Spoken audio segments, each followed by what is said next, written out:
Welcome back. We're now after Christmas, and I hope that you all enjoyed your Christmas and it was a fun time for you, particularly all of those who were able to.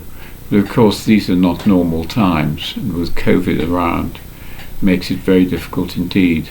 But there'll be some of you who will be feeling very sad because the loved ones that you have may have died or been seriously ill or are suffering from long COVID. Now, what I want to do, but I'll do that in a moment, is to talk about what happens with sudden death, like you'll get in an intensive care unit, but we'll come to that in a moment. First of all, let me tell you that Casper has come to say Happy New Year to you all, as indeed do I. Now, I'd like to tell you about this book, which I got as a Christmas present, and it's called Nala's World, and you can see from the picture, I think, if it doesn't go out of focus, is that Nala is a cat. And it's a story about a Scotsman, he's about 30, who picked up a stray cat when he's cycling around the world in Bosnia, and he set up a relationship with the kitten. It was clearly a waif and stray and very young, and when I say set up a relationship, he stroked it, etc. Then when he paddled off to leave the kitten where he'd found it, it ran after him and meowed, and so he then picked the kitten up, and the story goes on from there. I won't spoil it for you, but some of you may have come across it anyway, and it's a really fun story. So I'm enjoying reading that. So let us think then about the whole question of dying and dying suddenly. What does it mean? Well, it means that the brain suddenly shuts down and stops functioning. And as far as you are concerned, that's the end of your life on this planet. But does that make any sense, saying life on this planet? Well, we've been through this before, and I've pointed out the facts that you should accept, which were the facts that are there for you to accept or not accept, because it's a question of looking at the data and seeing what you believe. So is there a model that we can use for sudden death like that? Well, yes, there is, and that's the near-death experience. For example, in a car crash, when the brain is destroyed instantly, and consciousness goes immediately, or in a heart attack when it goes possibly a bit less fast, but with the same result that you die. But we do have data about what happens in heart attacks, and I'll go into that in a moment. But as far as COVID is concerned, it's rather different.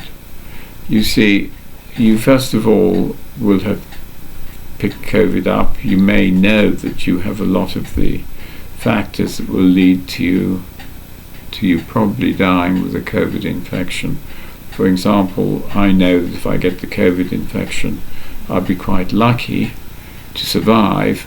If I was 70, then only 5% of people die. So there are figures. By the time you get to 85, the figures really aren't quite as good for your survival if you get COVID. But at any rate, you will have some sort of idea of this. You may be frightened, gets worse, can't breathe properly, more fright. Going into the NHS where you'll be looked after superbly. And then it gets worse and worse, and you can't breathe and you're struggling, and it's all difficult for you. But the nurses and the doctors are very good and they help you. And then finally one of the doctors says, it's getting so difficult for you, what we're going to do is give you an injection and we'll do this all for you automatically, and then as you recover we can take the sedation away and your consciousness will return. So that's what happens. They give you a drug and then this is titrated into all the time to keep you unconscious while you're ventilated and while your body is fighting the COVID infection. Now, you know nothing about this because your brain has ceased to support consciousness for you. And so it's rather like what happens in a car crash or in a heart attack when the brain goes offline fairly suddenly. What happens to you? Well, the model that I use is what happens in a cardiac arrest, because we've got good data on that. Now, in a cardiac arrest, we know that about 10%, in the series we did, it was 10%, some people say it's a bit higher, have a near-death experience. What's that down the tunnel? You remember that. Meeting the being of light into the area where you're looked after and where love and light predominate, and out into the English country garden, little streams, flower beds, etc. Although that the actual form of it does change within cultures. And then you come to something, a stream, a gate, just a winding path that if you know you go on going down, then you will in fact die and not come back. Well, let's assume you don't do any of those things, then you do come back and you're able to talk about your experience when you are out of your body. Now remember how this is interpreted two ways. If you are a materialist and everything is a construct of the brain, this is just imaginings, and it actually gets quite difficult to make those imaginings work if you look closely at the data and stick to the data. If on the other hand you believe in transcendence and the brain acts as a filter, then a lot of what I've said there is evidence from different areas for. So it depends really how you feel and how you like to look at the data. I myself believe that there is transcendent consciousness. In fact, I think consciousness is throughout the world, but we may be able to go into that again. So then, if we take that, then we know that the COVID people, when their brain finally gives up, in fact, are looked after in the death process and go on through the tunnel into the garden, beyond the garden, etc., and survive.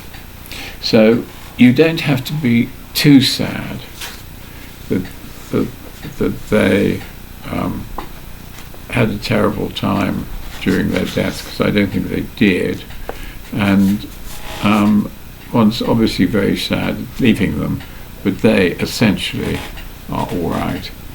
Well, having said hello, Casper's decided to go. Now, what I want to do is Surviving Death by Leslie Keene, Kene.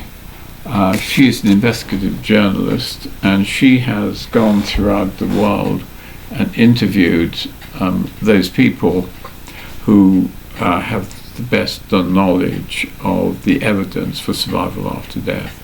And so, remember I did the David Fontana book with you, so I'll do this book, Leslie Keene's Surviving Death. And she calls Surviving Death, a journalist investigates evidence for an afterlife, so evidence for an afterlife. So we'll go through that later on and see what it says.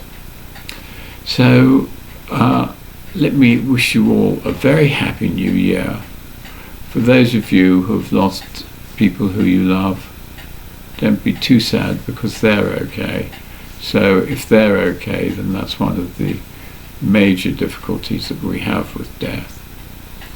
And so I hope that you'll be able to come to terms with it, because that's the important thing.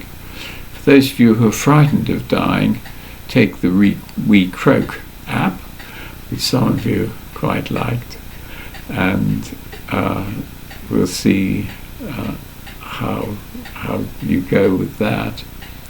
And I just draw your attention to one of the comments that somebody made who went on Jeffrey Martin's course, and he in fact did enter non-dual consciousness, and he says one of the things about it is that you don't have to worry anymore about doing this, doing that, because every moment is just perfect. Very difficult to believe with the situation we're all in now, but nevertheless, if you're non-dual, every moment is just perfect. So Happy New Year to you all, and I hope to see you again in the new year.